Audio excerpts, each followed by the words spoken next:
नमस्कार, मैं नम्रता ताम्रकार और एक बार फिर आपका स्वागत है पब्लिक लाइफ में। और देश और दुनिया की तमाम बड़ी खबरों के साथ एक बार फिर मैं हाजिर हूं। सबसे पहली खबर इटावा से है। इटावा एएसपी डॉक्टर ब्रजेश कुमार सिंह के निर्देशन में इटावा पुलिस लगातार लोगों को जागरूक कर रही है। लोगों से अपील की जा रही है कि आप लोग घरों में सुरक्षित रहें, मास्क और सैनिटाइजेशन का उपयोग करें, साथ ही उचित दूरी बनाकर रखें। वहीं आज इटावा कोतवाली क्षेत्र के अंतर्गत तहसील चौराहे पर जब इटावा कोतवाली पुलिस ने 11 बजते ही लोगों को लॉकडाउन का पालन कराया, लेकिन वहीं कुछ लोग बेवजह घर से निकले तो उनके चालान भी किए गए। कोरोना की रोकथाम के लिए जिला प्रशासन और इटावा पुलिस प्रशासन लोगों से अपील कर रहा है कि आप अपने घरों में रहें। इटावा एएसपी का साफ तौर पर कहना है कि जो भी लॉकडाउन का उल्लंघन करते हुए मिलेंगे उन पर सख्त से सख्त कार्रवाई की जाएगी। इटावा से शुभम दीक्षित की ग्राउंड रिपोर्टिंग। कोरोना की रोकथाम के लिए लगातार जहां पे यूपी में मास्क को लेकर सख्ती है और लोग जो बेवजह इटावा में निकल रहे हैं उनको लेके इटावा कोतवाली पुलिस आप देख सकते हैं तस्वीरों में, हम कैमरामैन से कहेंगे दिखाएं, लोग लगातार लोगों को समझा रहे हैं जो बेवजह घर से निकल रहे हैं। आइए जो लोग बेवजह घर से निकल रहे हैं उनसे हम बातचीत करेंगे कि लगातार जो इटावा पुलिस प्रशासन लोगों को समझा रहा है फिर भी लोग उल्लंघन करने पर मजबूर हैं। आइए हम बात करते हैं, यहाँ पे कुछ लोग हैं अवैध रूप से जो घर से अपने निकले हुए हैं। क्या नाम है भैया आपका?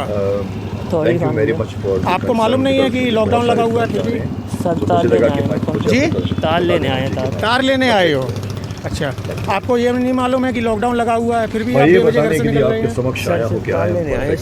आप मास्क भी नहीं लगाए हैं? सर मास्क जब मैं आपने देखा है कि अपने आप को साबित करने के लिए कह रहे हैं हम ये लेके आए, हम वो लेके आए हैं, कहीं ना कहीं लापरवाही बरत रहे हैं। अब देखना ये होगा, बड़ा सवाल ये उठता है कि क्या इटावा का पुलिस प्रशासन बेवजह जो लोग घर से निकल रहे हैं उनको लेकर सख्ती दिखाएगी या नहीं। कहीं ना कहीं बेवजह लोग जो निकल रहे हैं उनके चालान भी किए जा रहे हैं। यहाँ पे आप तस्वीरों में देख सकते हैं कि इटावा कोतवाली पुलिस लगातार लोगों को समझा रही है, जागरूक करा रही है, एक अपील कर रही है कि आप लोग घरों में रहें, सुरक्षित रहें और दूसरों को भी सुरक्षित रहने दें। जहाँ पे इटावा एसएसपी डॉक्टर ब्रजेश कुमार सिंह के निर्देशन में लगातार इटावा पुलिस प्रशासन चौराहों पर चेकिंग अभियान चला रही है और इटावा कोतवाली बचन सिंह सरोही लाउड स्पीकर के जरिए लोगों को समझा रहे हैं कि आप लोग अपने घरों में रहें, सुरक्षित। निंदा भी करता हूं जिस किसी ने इस खबर को किस तरह से फैला देते हैं। यही प्रॉब्लम सोशल मीडिया का है। तो मैं आप लोगों को बता दूं, मैं पूरी तरह से ठीक हूँ, परफेक्टली ऑलराइट हूँ। आप सब लोगों की दुआएं हैं मेरे साथ, और जब आप सभी लोगों की दुआएं किसी के साथ हो तो उसको क्या हो सकता है। So thank you very much for the concern, because मुझे बहुत सारे फोन्स आ रहे हैं, तो मुझे लगा कि मुझे अपने दर्शकों को बता देना चाहिए कि मैं परफेक्ट। नमस्कार, स्वागत है आपका पब्लिक लाइव न्यूज चैनल पे। मैं आपके साथ शुभम दीक्षित। कोरोना की रोकथाम के लिए जहां एक तरफ यूपी में लगातार मास्क को लेकर सख्ती है, साप्ताहिक लॉकडाउन का पालन कराने के लिए जो लोग उल्लंघन कर रहे हैं उनको जागरूक कराने के लिए इटावा प्रशासन और जिला प्रशासन लगातार लोगों को जागरूकता अभियान सिखा रहा है और लगातार लोगों से अपील कर रहा है कि आप लोग अपने घरों में रहें, सैनिटाइज और मास्क का उपयोग करें, आवश्यक तौर पर घर से निकलें, अनावश्यक घर से ना निकलें। वहीं जो लोग उल्लंघन कर रहे हैं उसी का जायजा लेने आए इटावा कोतवाल बचन सिंह सरोही अपने पुलिस कर्मियों के साथ यहाँ तहसील चौराहे पे, कोतवाली क्षेत्र अंतर्गत तहसील चौराहे पे यहाँ पे मौजूद हैं और चेकिंग कर रहे हैं। जो लोग उल्लंघन कर रहे हैं उनके लगातार चालान किए जा रहे हैं। आपको बता दें कि एक बार मास्क ना लगाने पर 1000 रुपये का चालान है और दूसरी बार मास्क ना लगाने पर 10,000 रुपये का चालान। और अगली खबर, जहां प्रसिद्ध अभिनेता व बच्चों के बीच शक्तिमान के रूप में प्रचलित महाभारत के भीष्म पितामह मुकेश खन्ना के कोरोना वायरस से हुई मृत्यु की खबर अफवाह साबित हुई है। इस अफवाह का खंडन मुकेश खन्ना खुद ने किया है। उन्होंने वीडियो जारी करते हुए बताया कि वह बिल्कुल ठीक है और उनके लिए सोशल मीडिया पर प्रसारित हो रही खबरें पूर्णतः गलत हैं तथा उन्होंने किसी के लिए भी ऐसी खबरों को सोशल मीडिया पर प्रेषित ना करने का आग्रह किया है तथा बताया है कि वह पूरी तरह स्वस्थ है। पब्लिक लाइफ परिवार भी उनको पूर्ण स्वस्थ रहने की कामना करता है। वह हमारे बीच शक्तिमान के रूप में बेहद प्रचलित मुकेश खन्ना पूर्ण रूप से स्वस्थ हैं। आइए सुनते हैं कि वीडियो संदेश में उन्होंने क्या कहा। मैं ये बताने के लिए आपके समक्ष आया हूँ कि आई एम परफेक्टली ऑलराइट। मैं एकदम ठीक हूँ। मुझे इस अफवाह का खंडन करने को कहा गया है। मैं खंडन ही करना चाहता हूँ और मैं निंदा भी करता हूँ जिस किसी ने इस खबर को इस तरह से फैला देते हैं। यही प्रॉब्लम सोशल मीडिया का है। तो मैं आप लोगों को बता दूं, मैं पूरी तरह से ठीक हूं, परफेक्टली ऑल राइट हूं। आप सब लोगों की दुआएं हैं मेरे साथ, और जब आप सभी लोगों की दुआएं किसी के साथ हो तो उसको क्या हो सकता है। So thank you very much for the concern, because मुझे बहुत सारे फ़ोन्स आ रहे हैं, तो मुझे लगा कि मुझे अपने दर्शकों को बता देना चाहिए कि मैं परफेक्टली ऑल राइट हूँ। Thank you.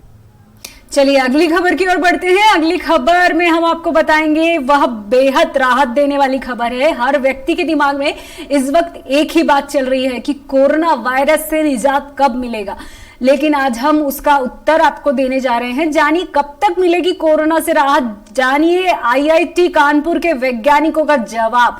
कानपुर में कोरोना की दूसरी लहर का पीक टाइम आ चुका है। अब धीरे धीरे संक्रमण में गिरावट आएगी। 20 मई के बाद कोरोना से राहत मिलने की उम्मीद है, यह दावा आईआईटी के वरिष्ठ वैज्ञानिक व पद्मश्री प्रोफेसर मणिंद्र अग्रवाल का है। उन्होंने कंप्यूटिंग मॉडलिंग सूत्र तैयार किया है, जिसमें गणितीय विश्लेषण के आधार पर यह दावा किया गया है। यह खबर सिर्फ कानपुर के लिए नहीं, बल्कि लखनऊ, प्रयागराज व वाराणसी के लिए भी अच्छी खबर है।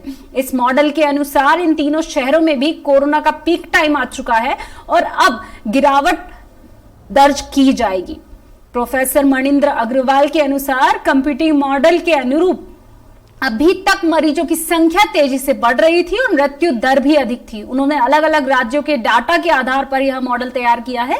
इस मॉडल में हर राज्य की अलग स्थिति है। उन्होंने पिछले साल के केस और कोरोना की दूसरी लहर के डाटा के आधार पर मॉडल तैयार किया है। मॉडल के अनुसार कानपुर में 28 अप्रैल तक पीक टाइम आना था, इसके बाद गिरावट दर्ज होनी थी। वर्तमान आंकड़ों के मुताबिक 30 अप्रैल तक सबसे अधिक केस रहे, इसके बाद लगातार गिरावट आ रही है। प्रोफेसर मणिंद्र ने कहा कि विश्लेषणात्मक रिपोर्ट और एक्चुअल रिपोर्ट में 1-2 दिन का फर्क बेहद मामूली है। हालांकि अभी कई राज्यों में कोरोना संक्रमण का पीक टाइम आना बाकी है। कब आएगा पीक टाइम और कब दिखेगा उतार, स्क्रीन पर आप देख सकते हैं हमारी स्लाइड में, जहां पे आपको कानपुर में दिखाई देगा 28 से 30 अप्रैल में पीक टाइम था और 20 मई के बाद ये गिरावट दर्ज होगी। वहीं लखनऊ में 28 अप्रैल पीक टाइम, 20 मई के बाद गिरावट। प्रयागराज में 28 अप्रैल पीक टाइम और 20 मई के बाद गिरावट। वाराणसी में 26 से 28 अप्रैल में पीक टाइम और 20 मई के बाद गिरावट। नोएडा में 8 से 12 मई पीक टाइम और 12 के बाद धीरे धीरे गिरावट दर्ज की जाएगी। सूरत में 10 मई में पीक टाइम, 21 जून के आसपास गिरावट होगी। रांची में 24 अप्रैल में पीक टाइम, वहीं 1 जून के बाद राहत मिलेगी कोरोना से। मुंबई में 20 से 22 अप्रैल तक पीक टाइम और जून के आसपास कहीं गिरावट दर्ज की जाएगी कोरोना वायरस में। पटना 24 से 26 अप्रैल पीक टाइम, वहीं जून के आसपास गिरावट दर्ज की जाएगी। चेन्नई में 25 से 30 मई और जून से उतार देखा जाएगा। कोलकाता में 12 मई से और 12 मई के बाद उतार देखा जाएगा। भोपाल में 24 से 28 अप्रैल पीक टाइम और जून के बाद उतार। वहीं बेंगलोर में 5 से 10 मई पीक टाइम था, 10 मई के बाद धीरे धीरे उतार या गिरावट देखी गई। वहीं अगली खबर की ओर रुख करते हैं। अगली खबर में हम आपको उत्तर प्रदेश पंचायत चुनाव की यूपी के उन्नाव जनपद से जो खबर बताने वाले हैं, जहां पर जिला अध्यक्ष की कार्यशैली पर लगातार सवाल उठ रहे हैं। आज उनकी कार्यशैली पर जहां वर्तमान सांसद साक्षी महाराज ने भी सोशल मीडिया पर नसीहत देते हुए जिले की राजनीति में खलबली मचा दी है। यह सभी को पता है कि जिला के अध्यक्ष राजकिशोर रावत की कार्यशैली से लगातार कार्यकर्ता नाराज हैं। उन्नाव में जिला पंचायत सदस्यों की टिकटों पर भी बवाल देखने को मिला था, जहां भाजपा कार्यकर्ताओं ने जिला पंचायत की टिकटों में खरीद फरोख्त का जिला अध्यक्ष राजकिशोर रावत व पंचायत चुनाव के जिला प्रभारी शंकर लाल लोधी पर भी आरोप लगाया था। मीडिया के सवाल पूछे जाने पर वे जवाब टाल गए थे।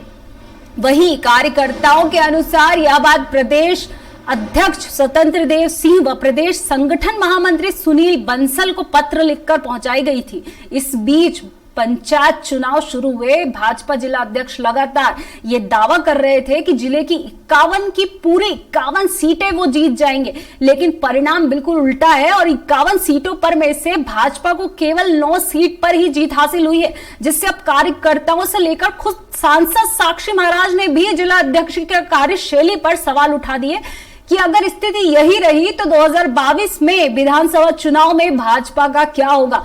आज सोशल मीडिया पर जब जिला अध्यक्ष ने प्रदेश में जीते पंचायत सदस्यों को बधाई दी तो सांसद साक्षी महाराज ने प्रदेश की जनता को छोड़ने की बात कहकर यह कह डाला कि प्रदेश की राजनीति छोड़िए और जिले पर ध्यान दीजिए। इस नसीहत ने जिले में राजनीतिकारों में हलबली मचा दी है। वहीं भाजपा के दिग्गज नेता आनंद अवस्थी बुरी तरह हारने के बाद भी उनके रणनीतिकारों और जिला अध्यक्ष की कार्यशैली पर सवाल उठाते नजर आ रहे हैं।